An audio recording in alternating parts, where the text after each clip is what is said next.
Everyone, it's Haley here. I have a really quick intro. I just want to say thank you to all of our fans and everyone who has supported us since we've started. It means a whole heck of a lot, especially as we are coming up on the close of book 2. Not this episode, but coming soon. So with that, again, I wholeheartedly just want to say thank you and welcome to episode 78. I know I got skills.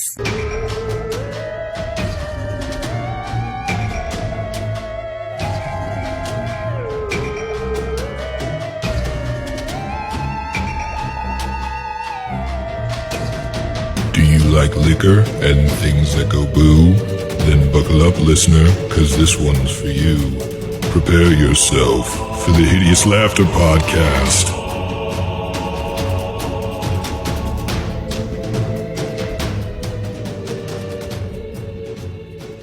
Hey everybody, and welcome back to the Hideous Laughter Podcast, episode 78. Emily, what you drinking? Tonight, I'm drinking chamomile gin. Just straight gin? With some ice and water in it. The chamomile really smooths out the flavor. Speaking of someone with a smooth flavor, Brooks, what you drinking, buddy? Aw, thanks, Riff. I am drinking North High Brewing Wired, a coffee stout. And tell you what, it really brings me to the edge of my seat. Wired is exactly how I would describe it. Well, speaking of the edge of my seat, I'm at the edge of my seat to figure out what Haley's drinking. I am drinking another pineapple cider.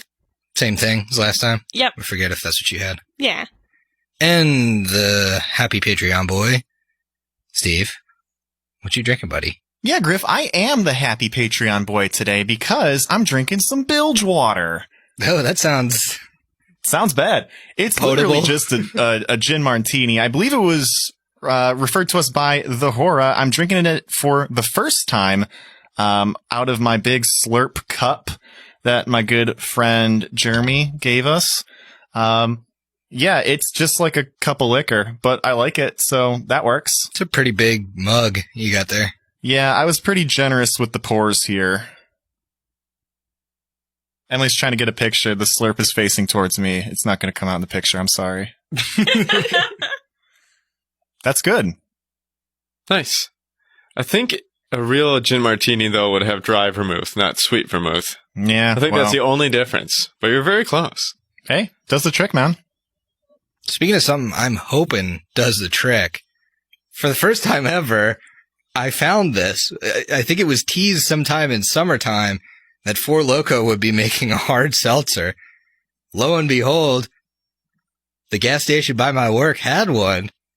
As I was coming back from a long, hard day, I figured, stop at the gas station. Enjoy a hard Four Loko. Get myself, give myself something. Unwind with a Four Loko. Really need to unwind. Maybe 24 ounces of 12% seltzer will do the trick. So I'm drinking fucking Four Loko black cherry seltzer. A hint of black cherry. Hint of black cherry. Let me just smell it first. Oh, this is going to be really foul. Oh, boy. Dude, come on. I got to try that one. Yeah, I absolutely have to. Ooh. That was such a noise. Whoa. Ooh. Oh, that's gnarly. Well, you went in for 2 takes, though. Well, I'm going to be drinking it for the rest of the sesh, so. Oh, boy. See, oh, boy. I think you guys made the mistake of smelling it first. That might be Gotta it. just put it in your mouth right away. Oh, dear. Steve's eyes just doubled in size. I don't know if anybody else here watches the Eric Andre show. Oh, God, I fucking bungled that. The Eric Andre show, but Hannibal Buress, I was just like, whack. And that's the only emotion I feel towards this beverage. Just whack. It's something, all right. Oh boy, It definitely tastes boozy. It's got all of the Four Loko, but like none of the seltzer to it. No, it's got like no seltzer to it. All of the four, like, I'm gonna be tasting this in my mouth for the rest of the night. Oh yeah, brush your teeth. Yeah. Cause it's heavy on it's almost grapey. I would call it more of a grape flavor yeah. than cherry. Well, So it's not a hint. Oh, well, it's a hint of something. I wouldn't call it. it's not a hint. It might be a hint of cherry, but they forgot to put on the label that it was grape flavored. Oh, so it's more like a punch in the face of my flavor. It's pretty close. Yeah, you could call.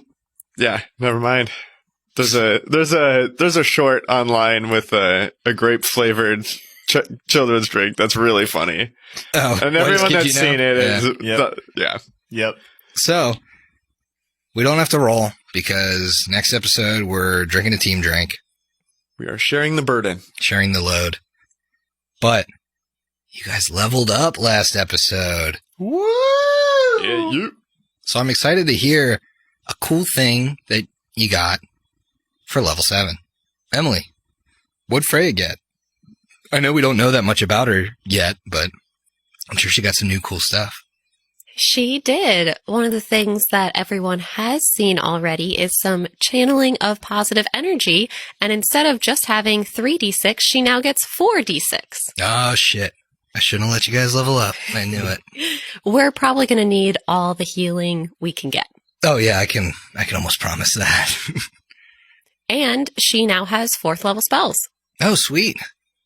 There's some pretty good ones. Decent level for Freya. Mm-hmm. Yeah, it was a pretty good one. Happened fast. All she had to do was endure 2 combats. Wow.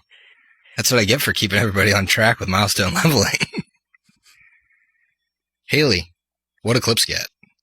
All right, I got level 3 spells, another focus power, which I'm excited about. You guys didn't seem as excited. And I get 2 attacks now. Oh, yeah. Yeah. Freya gets 2 attacks now, too. Yes. Everybody that's 3/4 Welcome BAB. to the club. Matumbe's got them, too. 2 attacks and attacks of opportunity. As per feat. Oh, you got combat reflexes? Nice. What about Ick? Well, I especially love being a fighter for the fact that I get a feat every level. And, but to start off, I got the level 7 armor mastery. So I can use another point of dex toward my AC. So that goes up by 1. Nice. And,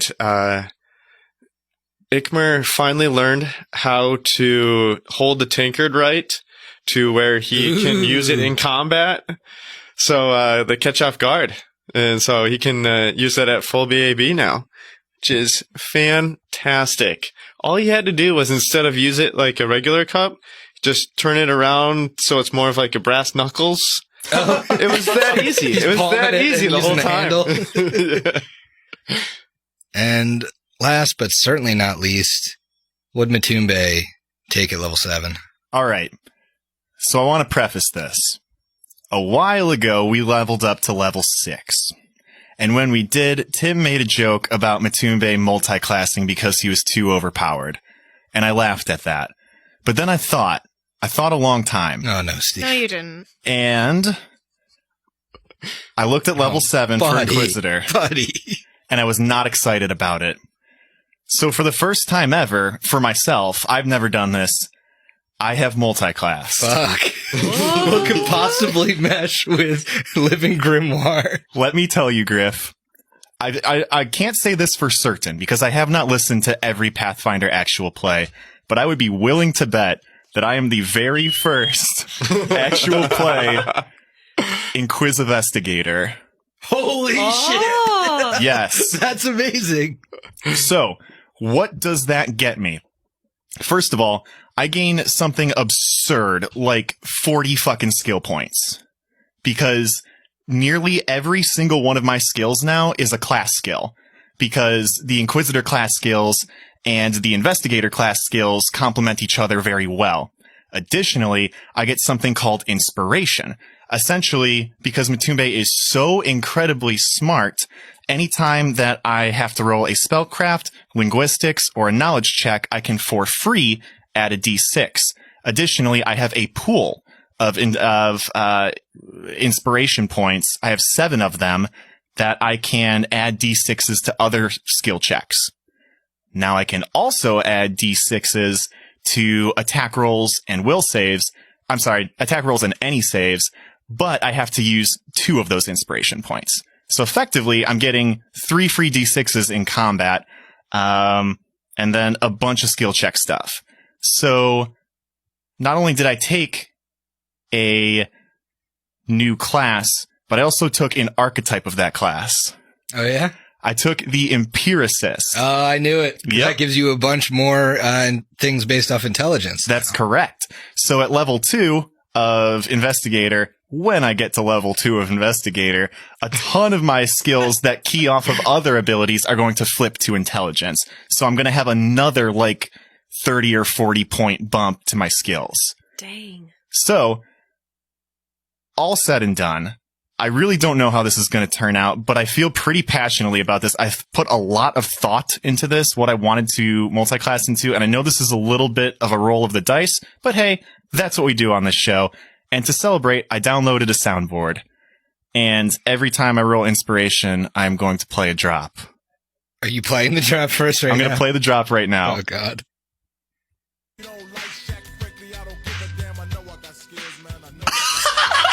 That is Shaquille O'Neal's single skills. Parentheses, I know I got skills. Oh, my God. That's amazing. So that's a new addition to our show. Do you get studied combat yet? That is going to happen at, I believe, 3rd or 4th level. So it's going to be a minute. Yeah. And I'm glad that you bring that up. For those of you who aren't particularly familiar, the Investigator is actually a hybrid class of an alchemist and a rogue. So it, kind of takes something from each. It's kind of a bummer you took it at this level, though, because you don't get your extra BAB. That's true, but I actually get better saves taking the first level instead of taking another level in Inquisitor. Gotcha. So I do sacrifice that second attack. I do sacrifice the additional BAB, but I do get some stuff that I'm very excited about. Also, I get extracts, which I haven't talked about at all, but we'll just see how that plays out. Batube's going to be the king of first level spells and extracts. That's right. Well, they always say when you play a caster or a partial caster, not to multi-class, but here we are. Here we are. So, it's a bold strategy. We'll see how it plays out. Yeah. Neat. I know I got skills, man. I know I got skills. Wow. So with that revelation, I want to drop another revelation on you guys. We have our second corruption on the podcast official. Ikmer now has the lycanthropy corruption. Yes, sir. Yes, sir. I'm so excited. I mean, I don't know if you guys can see, but there's a huge smile on my face. So, the shift form is the official, manifestation of the lycanthropy corruption that I have. And so, I can roll a constitution check, and if I pass, I can be hybrid form. So my luscious locks are going to be slightly longer, and my ears even more pointier. My Ikmer, what big teeth you have. And teeth and claws and all the better to kiss you with. Oh, cute. Nailed it. Cute. Nailed it. Perfect. Take it to the bank. All right. So with that little bit of bookkeeping and fun stuff out of the way, you guys find yourselves in the bottom level of a tall tower, the final tower of Schloss Cromark. And when you entered this room, you fought a grisly, monstrous parody of what a Gurion is. And it rended into you, and it tore you apart. The only thing saving you, Ikmer's new curse, and your new companion, Freya. You defeated this creature And here you sit in the bottom floor of the tallest tower. At this point, the wind has picked up outside. The doors are kind of swaying, and you hear the rumblings far off of another storm on the horizon.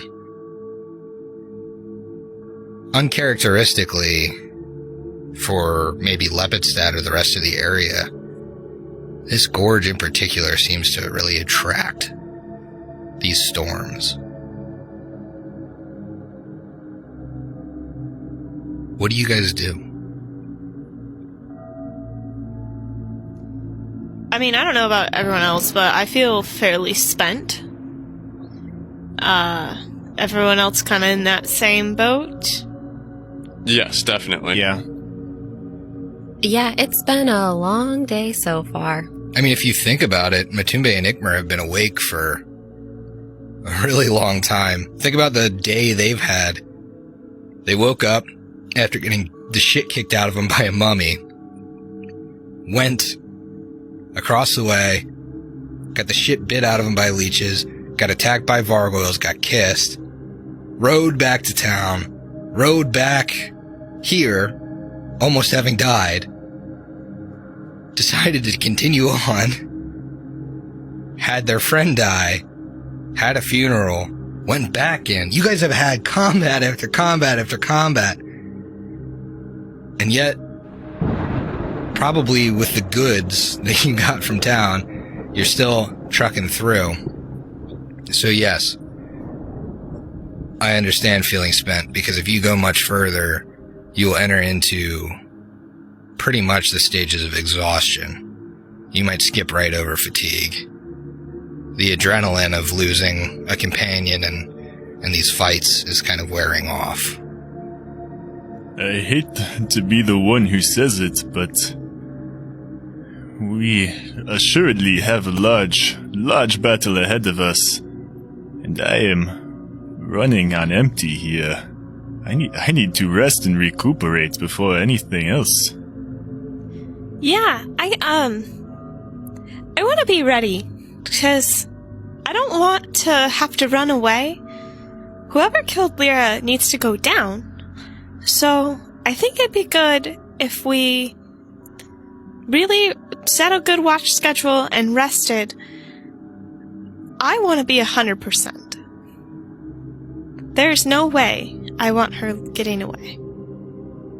In the back of Ikmer's head, he's thinking, just go up there. Like, he's still childish enough to think that he has the energy, even though he was so tired after his first shifting, but like, he just wants to go get it over with. He thinks he can still do it, but okay, fine, I guess so. Just for the listeners, how many health were you down, Ikmer, thinking he can just go upstairs? Oh, we ended the episode with saying that, and I think you were down like 70 health. It was indeed 70 health. And so, yeah. We healed off air, don't worry, guys. Yeah, so you guys get some healing done. Your new party member being integral in getting the entire party back to full strength. So, Freya, I imagine you're using pretty much everything in your arsenal, because you're thinking that you're all going to rest. Yeah, she uses the rest of her channel positive energy, and she also has spontaneous casting, so she can swap out her spell slots for healing of the same level or lower. So she does that for almost all of her slots, but she does hold on to one spell in particular.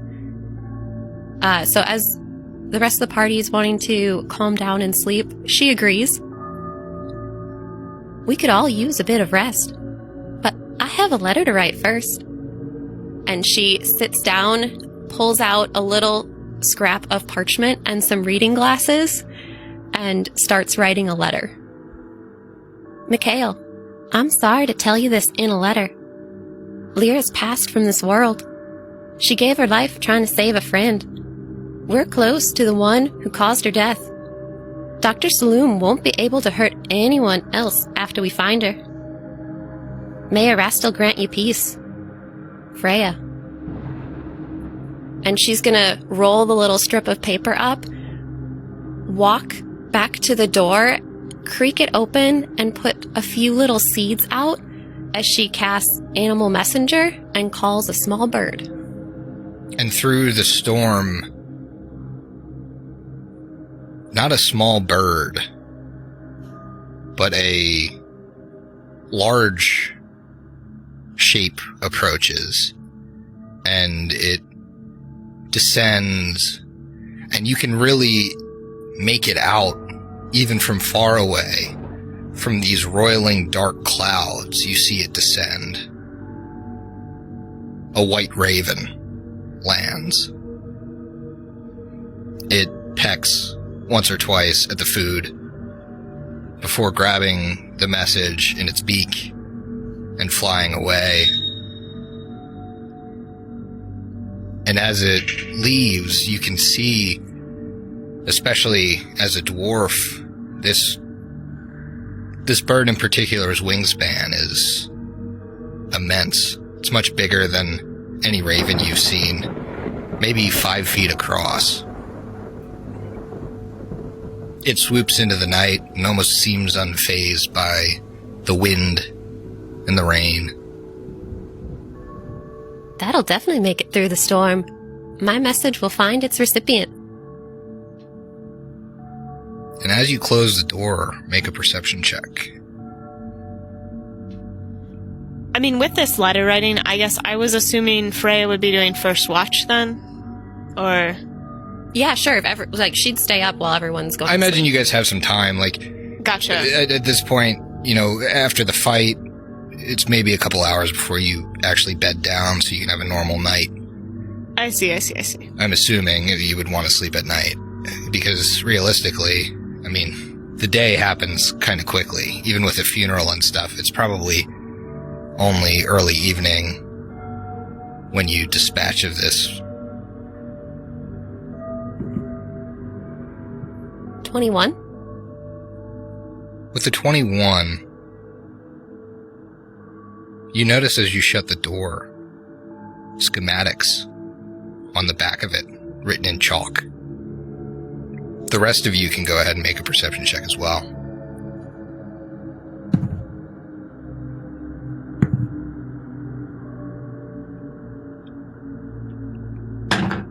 $14. 25. 7. Batumbe, well, everyone actually notices kind of scraps of paper.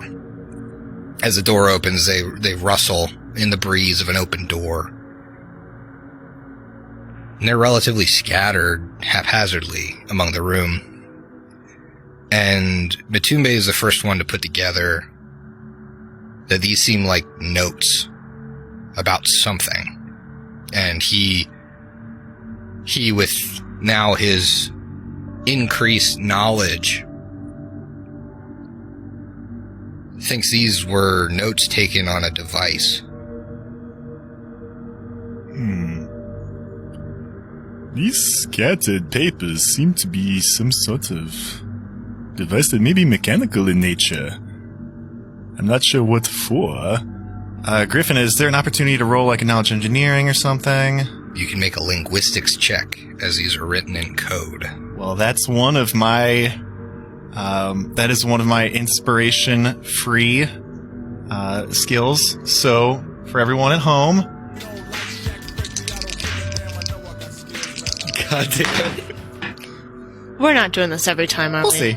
All right, and I actually fucking crushed that. So, 18 off of my D20 gets me up to a 26, and then an extra 3 with the inspiration is 29. Anyone else have linguistics? Yes. Roll to aid. Oh, yeah, totally. Oh, I forgot. I auto-aid. Yeah, I'm gonna give this to you. DC 30.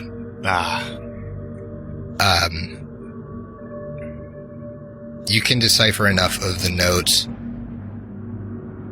to learn about a device in this tower.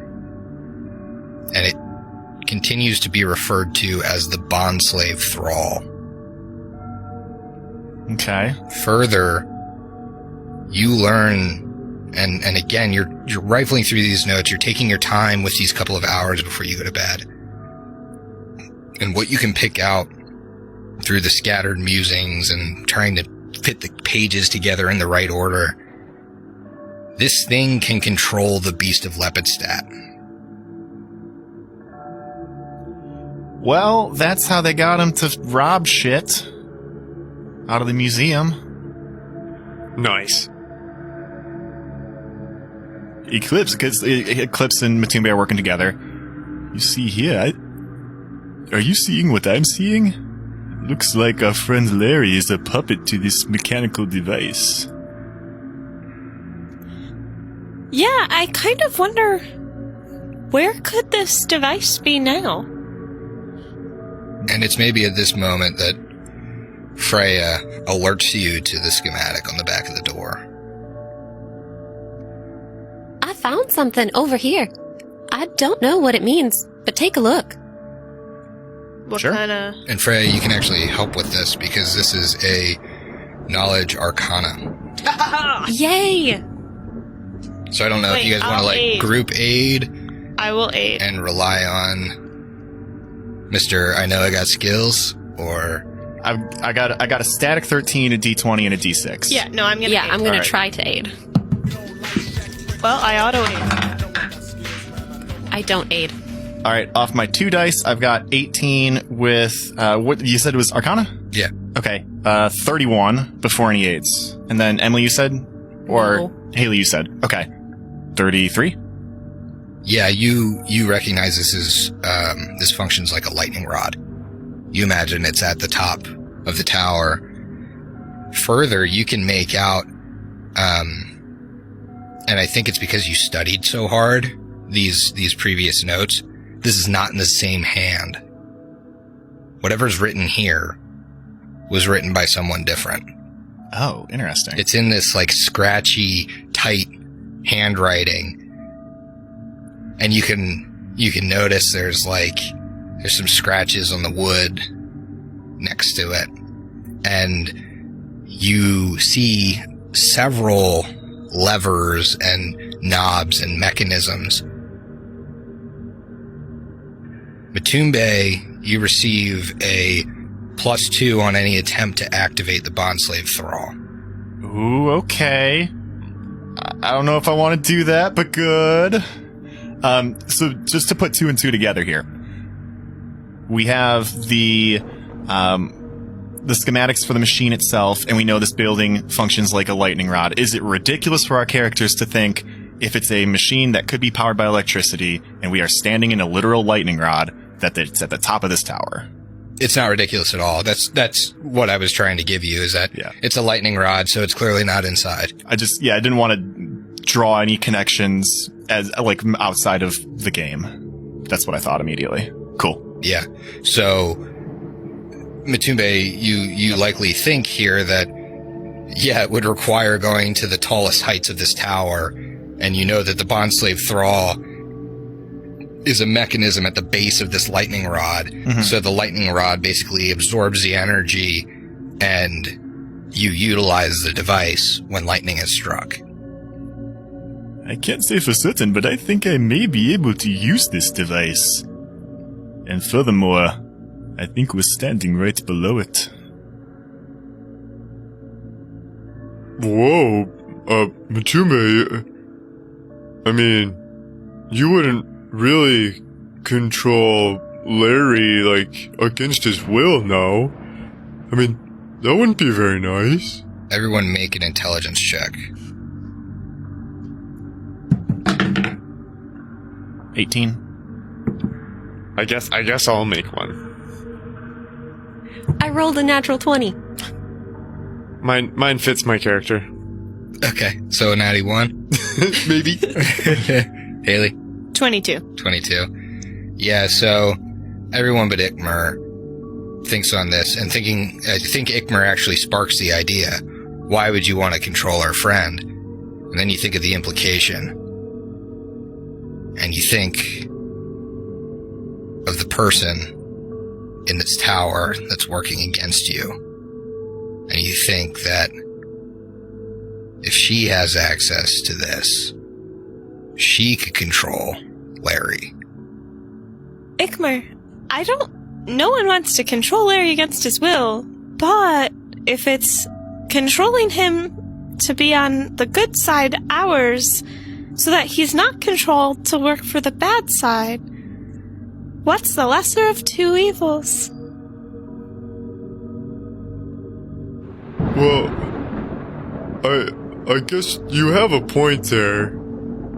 And I agree that nobody bad should use it, but I think we should at least try to destroy it or something afterwards so they can't, so anybody else can't, and I don't think we should certainly use it. That wouldn't be, that, as long as we just destroy it afterwards and he is okay and can still live without it, I guess. I don't know exactly how it works, so. So, Matumbe, you listen to Ikmer say this, and your head is still swimming with all of these notes and with the schematic, and you think, yeah, that makes perfect sense. We should destroy it. But you also think that you could probably channel benefits to Larry using this device. Gotcha. Ikma, we'll see when we see the device. I don't have it in front of me, but maybe there are less subtle ways of influencing Larry with the device than actually controlling his actions. Perhaps we can enhance his senses, make his attacks hit harder. Nothing he doesn't want to do, but make him more powerful. But that's not Larry. I mean, I guess unless he wants the benefits, and I understand being like stronger is better most of the time, and being, well, anyways, I see your point, but as long as he's okay with it. Yes, I fear that it is a situation we'll have to address when we come to it. Context is everything, of course. Ikmer, do you remember how Lyra's songs made you feel? It could be like that. Makes you feel stronger, motivated to fight. Matumbe, would you say that is true? I brought you back from the brink of death. Yeah, sorry, I guess I didn't say thanks for that, but thanks. So, Matumbe, yeah? I can't know anything for certain, seeing just results on paper, but I believe our friend Freya may be delivering a very apt analogy here. Alright, fine. I guess you're kind of right, Freya. I think you're going to be needing Freya's help more and more through the coming days, Ikma. Be gentle with your words. And so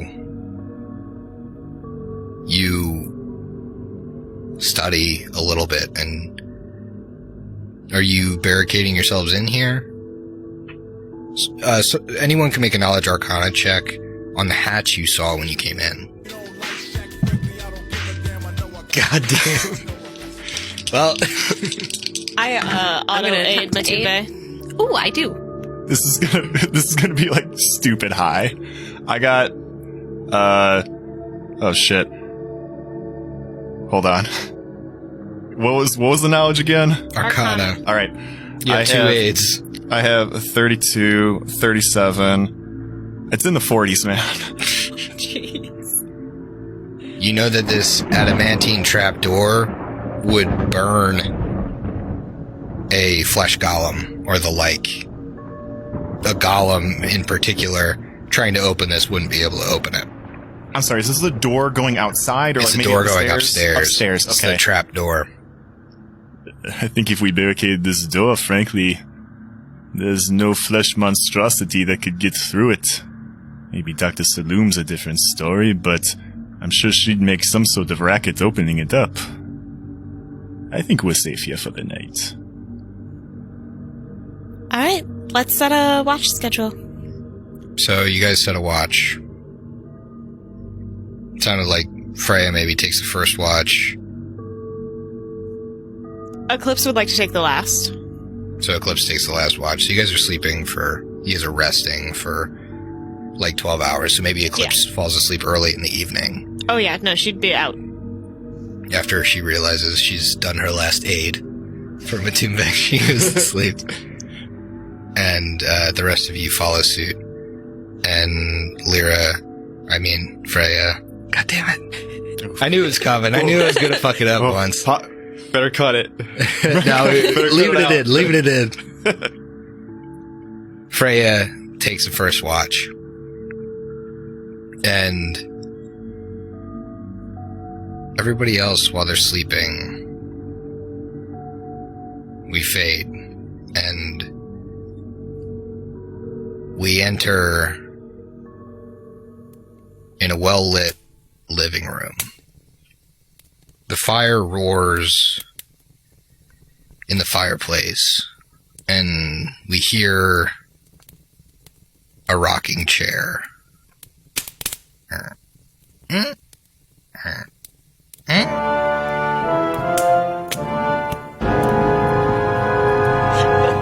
Thank you. That was the most unnecessary thing of 2020, calling it. Fuck these hotkeys. So, we hear a rocking chair, and our vision bobs with it. And we see through the eyes of the person in the chair the family of Wyangs, cowering. But when the eyes look down, it's the body of Eclipse. And she sits in the chair, and she rocks. And she feels this strange feeling. Something she hasn't felt in years. Despite her family sitting before her, she feels utterly alone. There are no voices in her head, no companions in her objects. Everything's gone, and she can feel it.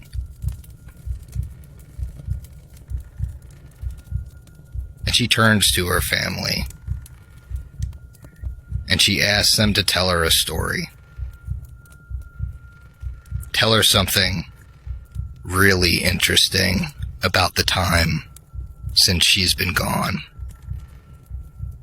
And then we fade back out. But the fire continues to roar.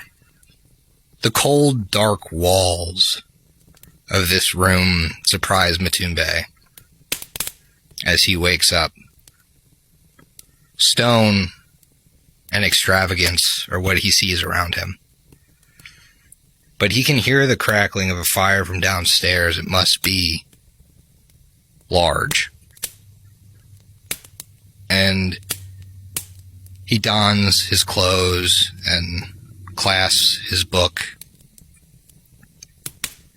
and heads downstairs, down this winding spiral staircase. Thinking of the spiral, he attempts to draw the spiral over his heart, but he can't quite remember which direction it goes. It's like his mind's in a fog. He enters a foyer from the stairs, and what he sees there surprises him. By the fire is his daughter, Kiza. And sitting a little further off, on a bench at a table, is a cleric he recognizes. A woman.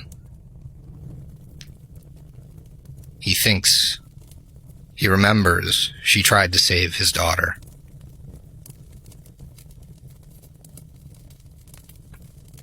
When he looks into the room deeper, he realizes that it's no mere kindling in this fireplace. His holy book is burning in the flames, providing a red and then a blue flame. Shocked by this, he looks down at his own ironclad book. And it's adorned with a fly and a skull on its back. The two women by the fire turn to him and smile. And we fade back out.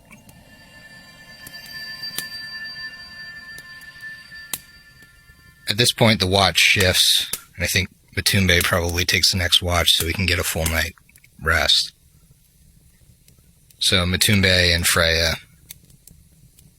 switch positions, and Freya, you've been noticing kind of some of your compatriots mumbling and moving in their sleep. It doesn't seem entirely restful.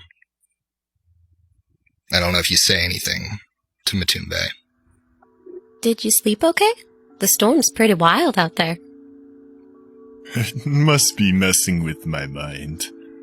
Exhaustion and bad weather do that to an old man like myself. I dream the strangest things, Freya, for I've seen much of the world. It all jumbles together and sometimes makes very little sense. I hope you got enough rest. I hope your rest is much more relaxing than mine. I imagine you've seen much of the world as well. I'd hate to think that two of us have such uncomfortable dreams as I. I've learned to push the memories back. I can sleep like a rock. Sweet dreams. And so Freya falls asleep, and we fade to the sounds of a crowd.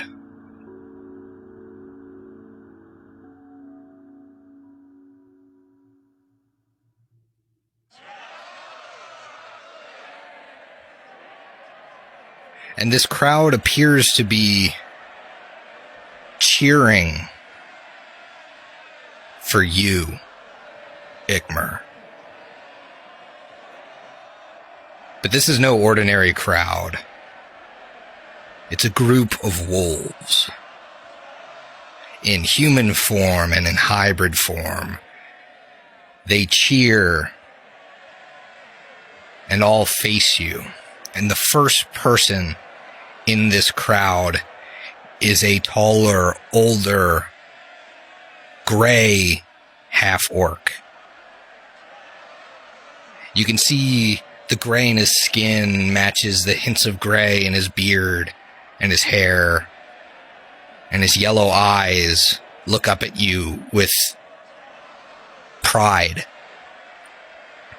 He reaches out to grab your hand, and he pulls you in. And then the howling begins. But this isn't from your group. This is from all sides in the forest you're in. And you feel you can understand it. And you feel the hair on the back of your neck bristle. And you know this isn't calling for other members of a pack. This is a battle cry. You lead the howl that spreads to the rest of your brethren. as you erupt in a howl to respond. And then we fade to the smell of breakfast. Freya, you hear the door slam, but you know the exact reason. Your husband's gone early to the mine again this morning. You feel sore and tired, like all of the healing you've had to be doing is wearing down on you. You wake up and you smell breakfast. He's left it. It smells fresh. You head downstairs. Looks like eggs and bacon. Looks like it's on a hot pan and probably ready to eat. Seems like you and your husband have a thing going. He does this when he leaves early, and you wake up to the smell. It's never dangerous. He always knows you'll be down before it gets cold, and you won't wait too long. Frey, you take a few bites of your breakfast, and you feel sick. And it catches in your throat a little bit, and suddenly the taste of eggs is the most unappetizing thing in the world. And you vomit.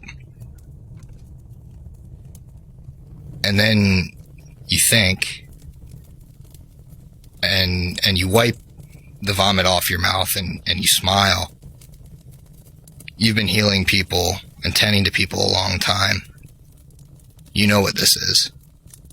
You've dealt with this before. This is morning sickness. And you're excited. And then we fade back out. Griff, take a hero card for all that. You like that? That was nice, man. I wasn't expecting that this time around. Well, you know, there's always a potential we don't all make it into book 3. So, morning comes. Who's last on watch? Ikmer?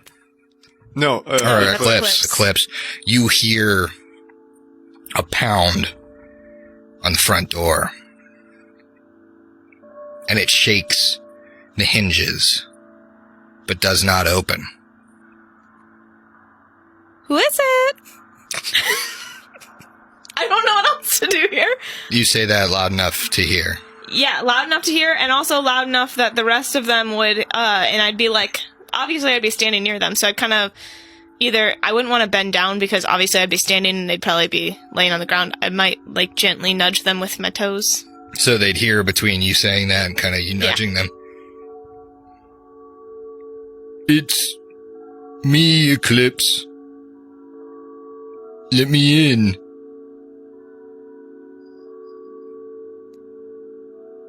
Did you choose to come here? What? What are you talking about, Eclipse? Eclipse is gonna be quiet for a minute and gesture wildly in slight panic to Matumbe because she has no idea what she's doing, and then we'll say, Ikmer's also here. Did you come to visit him? I need your help. I wasn't expecting you'd be here. That seems so off. Are we all awake at this point? Yes. Freya wants to do a sense motive. Mm-hmm. Yeah, I think we should kind of go around the horn and be doing that. We know that something could be off, so I don't think it's out of line for us all to be like, oh, I don't know what's going on here. And well, since Ikmer has been up, I'm sure for just a little bit, he was taking that time to sharpen his sword. Oh, okay, sure. so for sense motive, Eclipse has, Eclipse would have an 8 or a 28 if it's under enchantment or under something it shouldn't, like, something's forcing it. And then, otherwise, a 24. I'm not that high. I'm at a 19. Yeah, you don't think he's being controlled. He sounds more confused that you're here, that you're this far in. We literally said we were coming. You said you were coming, yes. Okay. He didn't expect us to make it. Well, I got a 22. Yeah, I don't know. I interpret that more as like he would like maybe expect us to run into us like at the front door, at the front gate. Like I know it was overrun by trolls and shit, but like that's where we should be. We shouldn't have like plowed through 3 towers of his house, you know?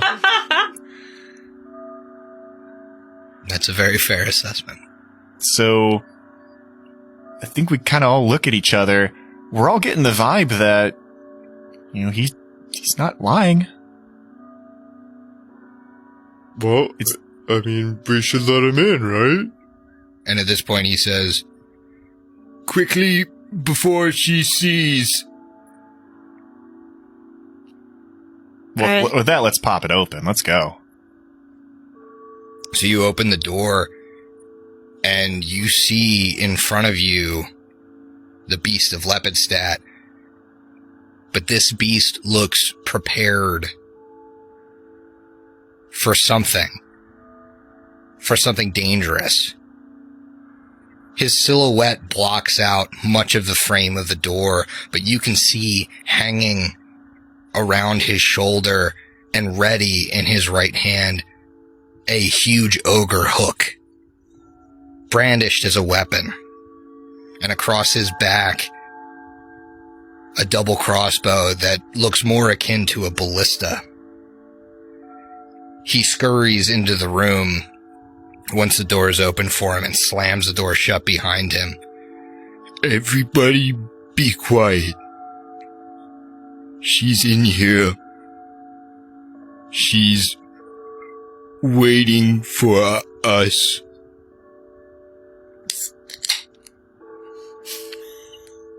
My friend, it's been so long since we've seen you. It's good to see you again, albeit under complicated circumstances. I'll cut to the chase. This woman you speak of is the Mad Dr. Saloom, isn't it? Yes. I met her in the swamp. She told me she was working with Father. He's trapped up there.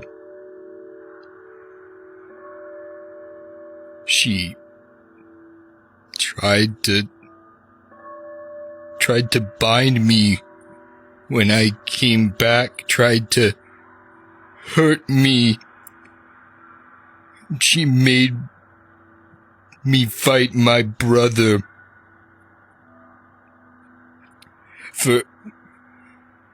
just because she wanted to see it. I think he's gone mad now. I don't know how long she's been here, but my father's almost dead. He's dying up there. I came back. My brother, And as he says this, you all kind of see like his stitching is loose in places, and it looks like parts of him are almost falling off.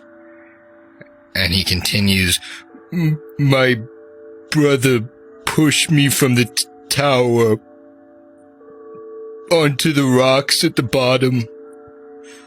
I went back to the swamp. I got my things to come back. Is this about to be the Hound in the Mountain? I think so. I think you're 100% right. Just calm down, Beast. Calm down. You, remember your poems? Breathe now. You can do it.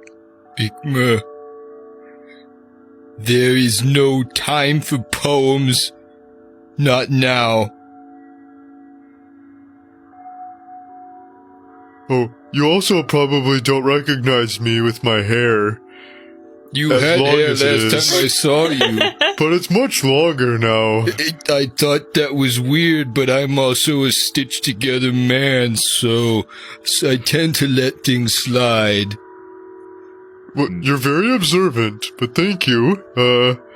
I'm working on different styles these days. I don't know enough of what's going on up there, but where's Lyra? That's something, actually, Larry. This is where I agree with you. We have to take her out. She's harming your father, and she's the reason our gentle wave of a friend is gone. What do you mean? She fell to a trap, Larry. A trap set by the nefarious Dr. Saloom. She is no longer with us. We conducted the burial less than a day ago. And you would never believe this was possible from a creature made of others' flesh. But he rages, and you see every muscle fiber in his body bulge and extend, and it almost appears that he's growing and becoming furious. You can see the spittle and froth at his lips as his eyes and mouth, although they can't contort between crying and laughing, it appears that he's laughing and raging. And his hand grips so tight on the orc hook, it begins to bend. Larry, this is the energy we need. We need to channel it, though, upstairs. We have to go up there. I'll kill her. And he just like, you know when in Dragon Ball Z when somebody goes Super Saiyan, that's what he's starting to look like right now. Like all his veins are popping and his muscles are bulging and he looks furious. And Eclipse will nudge Freya and say, "Isn't this a great friend to have on your side?" If we work together, we can't lose. There will be plenty of time for pleasantries and catching up once Dr. Saloom is dead, Larry, but... And Matumbe looks at Ikmer, he looks at Eclipse, he looks at Freya, and then he settles on the beast. It is time to finish this. I think we all know that. And as you say that, you hear a slight creak from the hatch above, and a creature pops into existence where it wasn't visible before, Bullshit. at the base of the stairs. Is this a good time to say that I'm holding an extract and that my book is on my belt? Because that's how it is. Okay, that's because that's how it always be. It will be from now on. You got skills. And the beast, like, goes from raging to taking a couple breaths. Waxwood? I thought you were dead. And he rushes over to the small creature and scoops it up. We're all looking at each other like, what the hell? You can go ahead and make a knowledge arcana check. Yeah, thank you. I'll, of course, aid. I also aid. Oh boy. This is going to be way too frequent for you to keep doing that. 22. 22? With all the aids and everything. That was extraordinarily low on them dice. So 22 with how many aids? With the 2. No, with the 2 aids, yeah. You can tell this is a homunculus. With a 26. You imagine? No. Oh, that was with the that AIDS. was The total. 22 is with the AIDS. Yeah, it's a homunculus, but clearly the beast knows it. Okay. I think we let this play out. I'm not trying to interfere here. They're having a moment. Well, he's clearly like he's tossing him up on his shoulder and like and bouncing him around and hugging him, and you can see like the beast is being a little bit ginger with the creature, and he sets him down and he turns to you and he says, "This is my father's. Well, he's close to my brother. He's been around longer than I have. He's my father's best friend. This is Waxwood." And the small creature bows. Hi. He waves. Nice to meet you. He kind of feigns tipping a hat at you. Can I do a general sense motive here? You can sense motive. 11. Yeah, I mean, you can't really tell heads or tails about this thing. Wanna help us kill Dr. Saloom? And he gives you like 2 thumbs up. Let's roll! So he would tug on, I think he would tug on Eclipse's like armor or any loose like clothing she has because she's the closest in size to it. Okay. And he would mime like scribbling on a notepad. He would point at himself, and then he'd give you kind of like the hands across the throat, and he'd shake his shoulders. You can make a sense motive. Can I do that as well? Yeah, if you're watching this, or you at can. least 20. I'll try to aid. Yeah, with a 20, you can tell he's trying to mime that he can't speak himself. Yeah, He's miming for like a pad of paper. Freya, you've got paper, right? I think I saw you writing a letter. I have a few extra pieces. She pulls out some little strips of paper and something to write with. I have chalk. I Perfect. think of that. So, I imagine you guys give him some time. It appears he's writing several pages of information. And, as he hands it to you, it really, what he's saying is attempting to impart, a sense of urgency. He says that, that Karamark is trapped in the upper laboratory by a woman. He's been able to remain concealed, and you remember him being able to like kind of pop into vision. He's been able to remain concealed and feed his master and give his master water inconspicuously to keep him alive, but he's trapped in an apparatus that's basically forcing him to starve to death. He's been in there for a few weeks.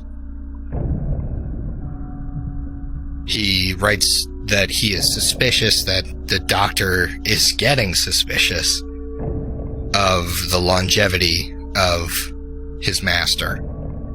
But since his master was a great alchemist, she hasn't yet taken him out to study. Furthermore, he writes that his master's most dangerous creation has taken a liking to the woman up there. She's been performing nefarious experiments on people from Lepidstadt and otherwise, as far as he can glean. She's been using his father's work and knows how to control the beast of Lepidstadt. He continues, if you do not catch her by surprise, she will likely activate that influence. And you will have to fight not only the beast, but his brother. So exercise caution. He makes a knowledge check. Does not succeed. So then he would write, which of you is the most intelligent? Which of you is the most stealthy? Will need these skills along with strength in order to overcome the mad doctor and the aberrant Promethean. Stealth's not great for us. I got a +5. I got a +3. -1. Yeah, definitely not me. So, me. Yeah. Yeah. I got the intelligence unlocked, unfortunate. but for stealth, yeah. So it's Matumbe and myself. Yeah. Fuck. Power couple. He would say, one of you, preferably the most intelligent, must make it to the bondslave thrall.